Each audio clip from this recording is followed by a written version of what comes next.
Come back to my channel ایک نئے episode کے ساتھ ہیری پوٹر اور پالس پتھر کا راز شروع کرتے ہیں۔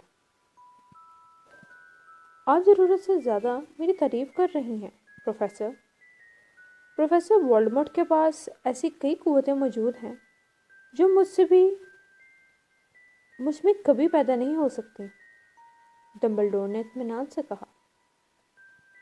اسی لیے تو آپ باکمال اور عظیم کردار کے مالک سمجھ جاتے ہیں کہ آپ ان قوتوں کو پہچانتے ہوئے بھی انہیں حاصل کرنے کی کوشش نہیں کرتے اور نہ ہی ان کا سہارا لینا چاہتے ہیں، حالانکہ آپ ایسا آسانی سے کر سکتے ہیں، پروفیسر میگونگل نے ستائشی لہجے میں کہا۔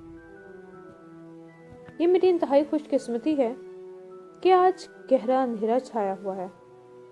میں تب سے اتنا کبھی نہیں شرمایا جب میڈم پامفری نے میرے نئے مفلر کی تعریف کی تھی۔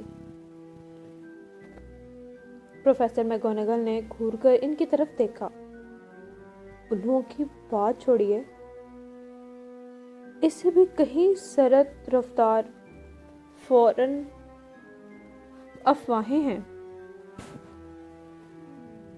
چاروں طرف گردش کر رہی ہیں۔ آپ جانتے ہیں کہ لوگ کیا کہہ رہے ہیں؟ وہ کیوں غائب ہو گیا؟ آخرکار کس چیز نے اسے روک دیا؟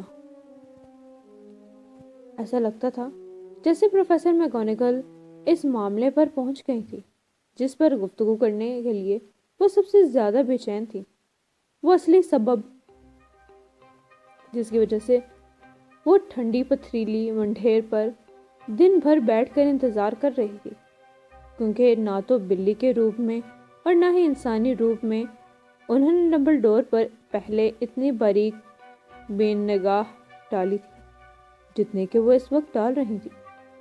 یہ بات صاف تھی کہ چاہے لوگ کچھ بھی کہہ رہے ہوں، وہ ان کی بات پر تب تک یقین کرنے والی نہ تھی جب تک ڈمبلڈور خود نہ کہہ دیتے کہ یہ سب سچ ہے۔ لیکن ڈمبلڈور اس وقت ایک اور لیموں کے شربت کے ٹن کو چھانٹ رہے تھے۔ انہوں نے کوئی جواب نہیں دیا۔ پروفیسر میگونگل نے کسی قدر زور دیتے ہوئے اپنی بات جاری رکھی۔ لوگ کہہ رہے ہیں کہ وولڈمورٹ کل رات گوڈریک ہالو میں پوٹر خاندان کی تلاش میں گیا تھا۔ افواہ یہ ہے کہ للی اور جیمز پوٹر، وہ لوگ اب اس دنیا میں نہیں رہے۔ ڈمبلڈور نے آہستگی سے سر جھکا دیا اور پروفیسر میگونگل کے منہ سے آہ نکل آئی۔ للی اور جیمز؟ مجھے یقین نہیں ہو رہا، میں اس پر یقین نہیں کرنا چاہتی ہوں۔ اوہ البس، ان کی آواز میں لرزش طاری ہو گئی تھی۔ میں جانتا ہوں۔ ڈمبلڈور کے آگے بڑھے اور انہوں نے پروفیسر میگونگل کا کندھا آہستگی سے تھپتھپایا۔ ان کی آواز عجیب سی ہوئی تھی۔ یہی نہیں، پروفیسر میگونگل کی آواز تھر تھرا رہی تھی۔ لوگ تو یہ بھی کہہ رہے تھے کہ ان کے بیٹے ہیری پوٹر کو بھی ہلاک کرنے کی کوشش کی گئی تھی، مگر وہ اسے ہلاک نہیں کر پایا۔ وہ اس چھوٹے بچے کو ہلاک نہیں کر سکا۔ کوئی نہیں جانتا کہ کیوں یا کیسے، لیکن سب لوگ کہہ رہے ہیں کہ چونکہ وولڈمورٹ ہیری پوٹر کو ہلاک نہیں کر پایا تو اس کی سب قوتیں خود بخود فنا ہو گئی ہیں اور وہ اسی لیے غائب بھی ہو گیا۔ ڈمبلڈور نے اداسی کے عالم میں سر اس بات میں ہلا دیا۔ کیا یہ واقعی سچ ہے؟ پروفیسر میگونگل نے ہکلاتے ہوئے کہا۔ جب اس نے اتنا کچھ کیا تھا، جب اس نے اتنے سارے لوگوں کو قتل کر ڈالا تھا، اس کے بعد بھی وہ ایک چھوٹے بچے سے پیچھے ہٹ گیا، اسے ہلاک نہیں کر پایا۔ شدید حیرت کی بات ہے، اسے روکنے والا کون تھا؟ لیکن براہ کرم یہ وضاحت تو کیجیے کہ ہیری بچ کیسے گیا؟ اس بارے میں ہم صرف کیا ساتھ ہی کر سکتے ہیں، ڈمبلڈور نے دھیمے لہجے میں کہا۔ شاید ہم اس کا سبب کبھی نہیں جان پائیں گے۔ پروفیسر میگونگل نے جالی دار رومال نکالا اور چشمے کے نیچے سے آنکھوں کے آنسو پونچھ ڈالے۔ ڈمبلڈور نے گہری سانس اندر کھینچتے ہوئے اپنی جیب میں ہاتھ ڈالا اور ایک سنہری گھڑی باہر نکالی۔ گھڑی کے چمکتے ہوئے ڈائل پر نظریں مرکوز کرتے ہوئے فکر مندی سے بھویں سکڑے۔ وہ گھڑی بہت منفرد دکھائی دیتی تھی کیونکہ اس میں 12 ہاتھ بنے ہوئے تھے، مگر کوئی ہندسہ موجود نہیں تھا۔ سوئیوں کے بجائے اس کے کناروں پر چھوٹے چھوٹے سیارے مداروں میں گھومتے ہوئے دکھائی دے رہے تھے۔ بہرحال اس سے ڈمبلڈور کو کچھ سمجھ میں آیا ہی ہوگا کیونکہ انہوں نے اسے واپس اپنی جیب میں ڈال لیا تھا۔ ہیگرڈ کو دیر ہو گئی ہے، ویسے میرا اندازہ ہے کہ اسی نے آپ کو باخبر کیا ہوگا کہ میں یہاں آنے والا ہوں، ڈمبلڈور نے مسکراتے ہوئے کہا۔ ہاں، پروفیسر میگونگل نے جواب دیا، اور جہاں تک میرا خیال ہے کہ آپ مجھے یہ بتانا ضروری نہیں سمجھیں گے کہ آپ کہیں اور جانے کے بجائے یہاں کیوں کر آئے ہیں۔ میں یہاں ہیری کو اس کے انکل اور آنٹی کے پاس چھوڑنے کے لیے آیا ہوں۔ اب اس کے خاندان کے نام پر صرف یہی لوگ ہی دنیا میں موجود ہیں، ڈمبلڈور نے آہستگی سے کہا۔ کہیں آپ یہ تو نہیں کہنا چاہتے؟ آپ کا اشارہ ان لوگوں کی طرف تو نہیں جو یہاں رہتے ہیں؟ پروفیسر میگونگل نے قریباً چیختے ہوئے انداز میں مکان نمبر 4 کی طرف اشارہ کرتے ہوئے کہا۔ وہ جلدی سے منڈھیر سے نیچے کود آئیں۔ ڈمبلڈور، آپ ایسا کیسے کر سکتے ہیں؟ نہیں کریں، میں نے دن بھر ان لوگوں کا جائزہ لیا ہے۔ دنیا میں آپ کو ایسے 2 افراد نہیں مل سکتے جو ہم سے اتنے الگ ہوں، اور ان کا ایک بیٹا بھی ہے۔ میں نے دیکھا ہے کہ وہ اپنی ماں کو پوری سڑک پر لاتے مارتا جا رہا تھا اور مٹھائی کھانے کی ضد کر رہا تھا۔ ہیری پوٹر یہاں کر رہے گا؟ یہ اس کے لیے سب سے اچھی جگہ ہے، ڈمبلڈور نے کسی قدر سخت لہجے میں کہا۔ جب وہ تھوڑا بڑا ہو جائے گا تو اس کے انکل آنٹی سے اسے سب کچھ سمجھا دیں گے۔ میں نے ان کے لیے ایک خط لکھ دیا ہے۔ خط؟ پروفیسر میگونگل نے مری ہوئی آواز میں دہرایا اور وہ ایک بار پھر منڈھیر پر بیٹھ گئی۔ ڈمبلڈور، کیا واقعی بھروسہ ہے کہ آپ ان لوگوں کو ایک خط کے ذریعے سے وہ ساری باتیں سمجھا دیں گے؟ یہ لوگ اسے کبھی نہیں سمجھ پائیں گے۔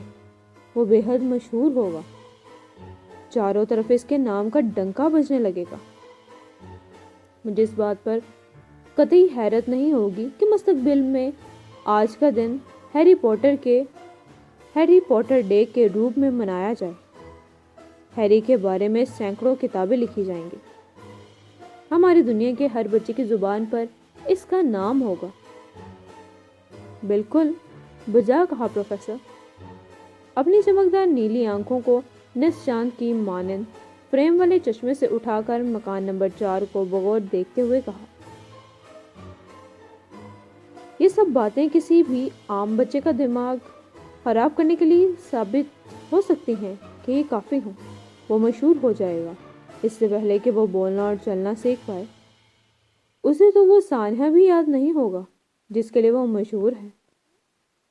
کیا آپ کو اس بات کی شدت کا اندازہ نہیں کہ اگر وہ ان سب چیزوں سے دور رہ کر ہی بڑا ہوا تو زیادہ مناسب بات ہوگی، جب تک وہ اسے جھیلنے کے لیے ذہنی طور پر تیار نہ ہو جائے۔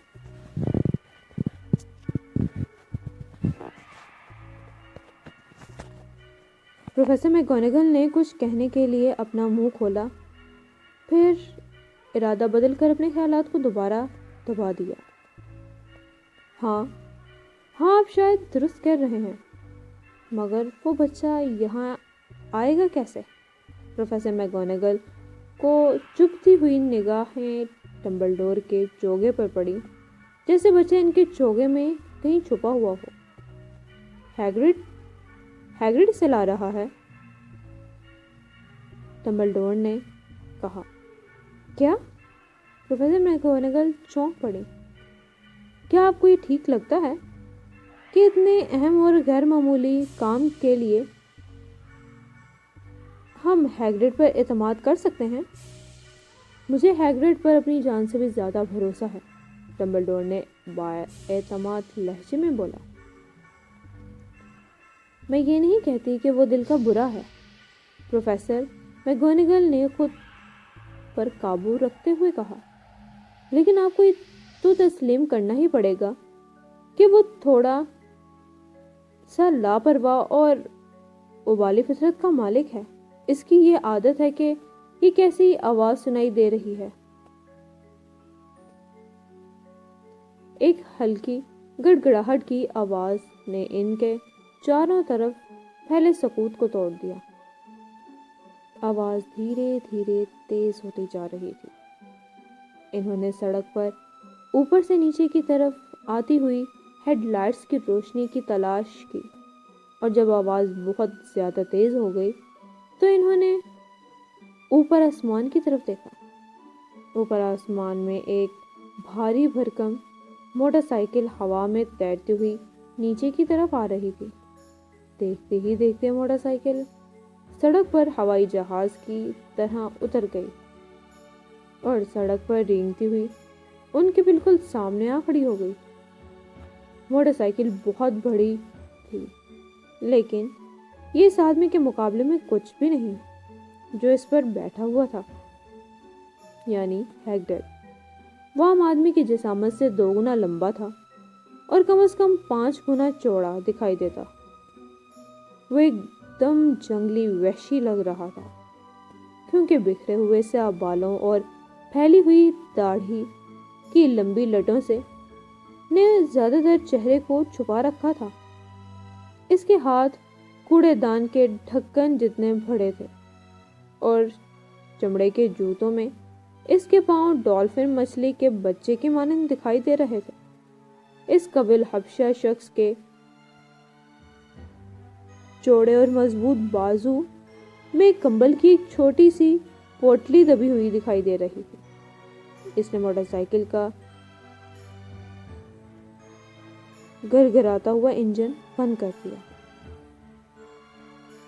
ہیگرڈ، ڈمبلڈور نے سکون کی سانس لیتے ہوئے کہا، آخر کار تم آ ہی گئے، اور تمہیں یہ موٹر سائیکل کہاں سے مل گئی؟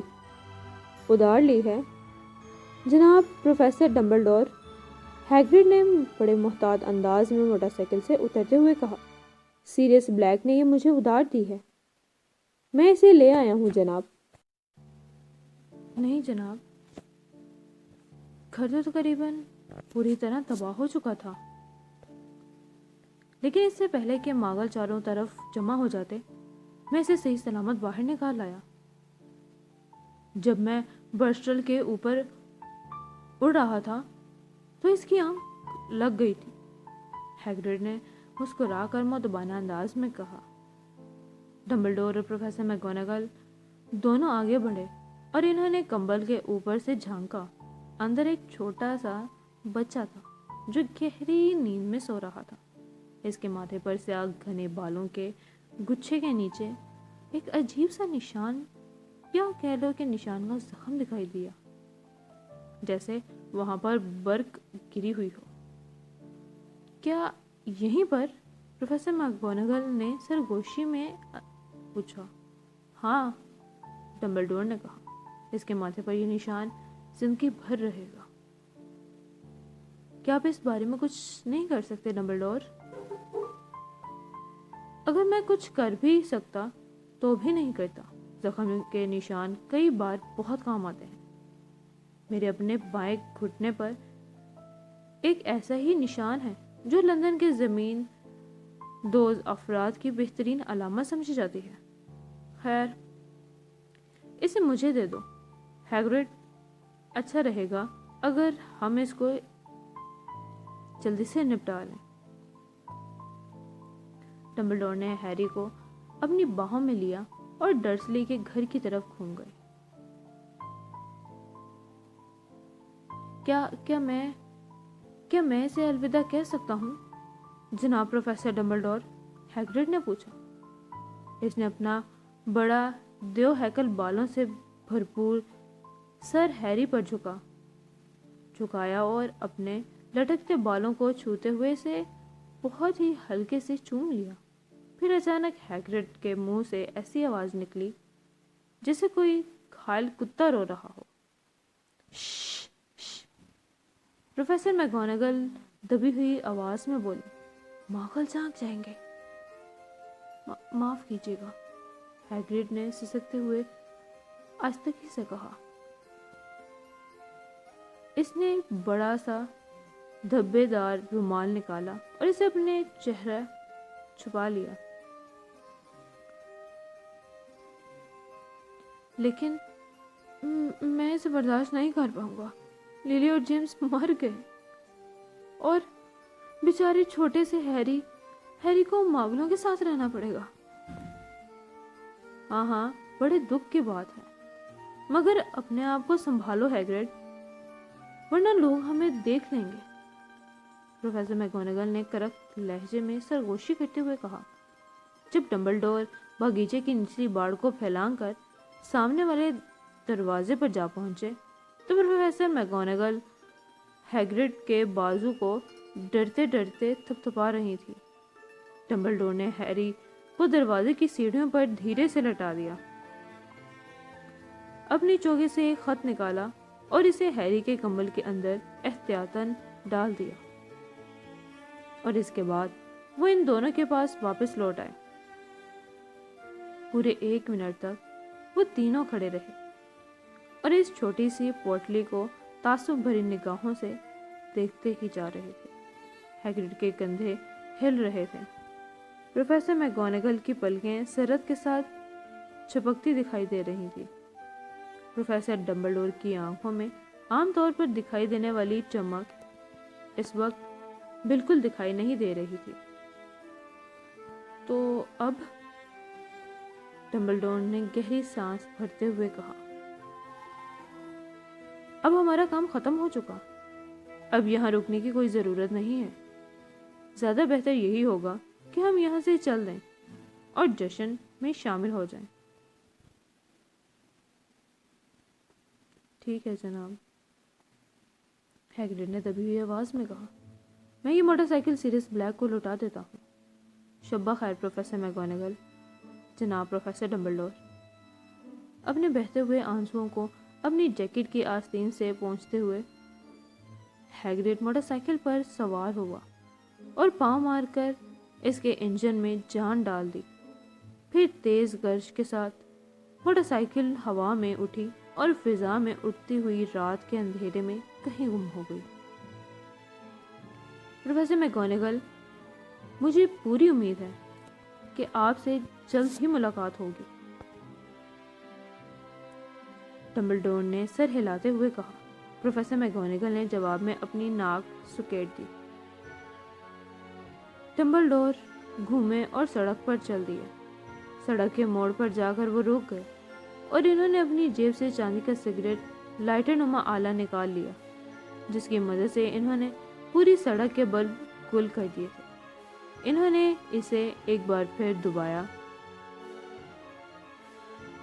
اور کلک کی آواز کے ساتھ ہی روشنی کی 12 گولے سڑک کے لیمپوں کی طرف لپکے اور پرائیویٹ اسٹریٹ اچانک نارنجی روشنی میں نہا گئی۔ ڈمبلڈور دیکھ سکتے تھے کہ سڑک کے دوسرے سرے پر ایک بری بلی ایک طرف چلتی جا رہی تھی۔ انہیں نمبر 4 کی سیڑھی پر رکھی ہوئی کمبل کی پوٹلی کی ہلکی سی جھلک دکھائی دے رہی تھی۔ ہمیشہ خوش رہنا ہیری، ہمیشہ خوش، انہوں نے دھیمے انداز میں کہا۔ پھر وہ پلٹے اور چوگے کو ایک جھٹکا دیتے ہوئے وہاں سے غائب ہو گئے۔ ہلکی ہلکی ہوا پرائیویٹ اسٹریٹ کی طرف صاف ستھری جھاڑیوں کو ہلا رہی تھی۔ سیاہ آسمان کے نیچے سب کچھ پرسکون اور ٹھیک ٹھاک تھا۔ یہ وہ آخری جگہ تھی جہاں آپ تعجب انگیز واقعات کے رونما ہونے کی توقع کر سکتے تھے۔ ہیری پوٹر نے سوتے سوتے اپنے کمبل کے اندر ہی کروٹ لے لی۔ اس کے ننھے سے ہاتھ نے پاس رکھے خط کو پکڑ لیا اور وہ سوتا رہا۔ وہ نہیں جانتا تھا کہ وہ خاص تھا، یہ بھی نہیں کہ وہ مشہور تھا، یہ بھی نہیں کہ وہ کچھ گھنٹوں بعد مسز ڈرسلی کی چیخ سن کر بیدار ہوگا جب وہ دودھ کی خالی بوتل باہر رکھنے کے لیے سامنے والا دروازہ کھولیں گی۔ وہ یہ بھی نہیں جانتا تھا کہ اگلے کچھ ہفتوں تک اس کا خالہ زاد بھائی ڈڈلی اسے نوچے گھسوٹے اور ہر طرح سے اذیت پہنچائے گا، اور وہ یہ تو جان ہی نہیں سکتا تھا کہ اس وقت پورے ملک میں چھپ چھپا کر ملنے والے خاص لوگ اپنے اپنے مشروب کے گلاس اٹھا کر دبی آواز میں کہہ رہے تھے، ہیری پوٹر کے نام، ہیری پوٹر کے نام، وہ لڑکا جو زندہ بچ گیا۔ یہ ہمارا ایک مکمل ہو جاتا ہے باب، اور آگے ہیری کا بچپن کس طرح گزرا، کیا کیا مشکلات آئیں، یہ جاننے کے لیے ہمارے چینل کو لائک شیئر اور سبسکرائب کرتے رہیے گا تاکہ آنے والی ہر اپڈیٹ اور مزیدار کہانیاں یوں ہی آپ کو ملتی رہیں۔ تب تک کے لیے اللہ حافظ۔